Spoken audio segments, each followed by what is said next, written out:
think public consultations is a really good sort of area where we could actually influence how the public view what we're doing. We can actually bring technology into those and allow people to be able to see exactly what's going to be done visually, which actually helps, rather than just telling them or sending them drawings, etc., which they might find difficult to actually interpret themselves.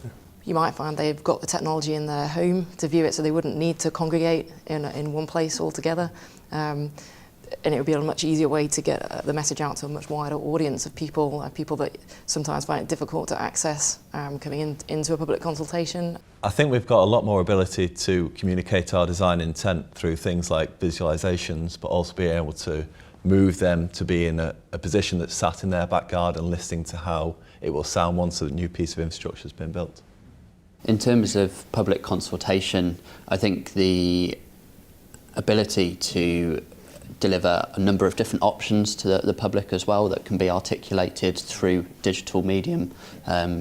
For example, immersing yourself in the actual sort of environment, but also having that option to walk into a number of different environments to understand what the different infrastructure options would be. No, I agree with you, Sam, and I think gamification is something we'll be able to use in the same way that we're emulating political decision making now using iPad apps. We'll be able to show how engineers and public bodies make decisions. In terms of making information available to people, I think OpenStreetMap is a really good example of the way information's been crowdsourced to generate an extremely useful mapping model, and I can see a similar kind of approach being used for all sorts of aspects of infrastructure to allow people to find out about the buildings they're looking at or the environment that they're in. There's so much information that corporations hold about the built environment which could be surfaced through a kind of open data movement.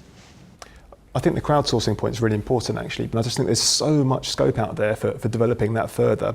You know, looking at the way the operation of an infrastructure in real life, you know, how that is affecting people's daily lives and how we can tweak and tinker with that in future to squeeze more capacity out of it.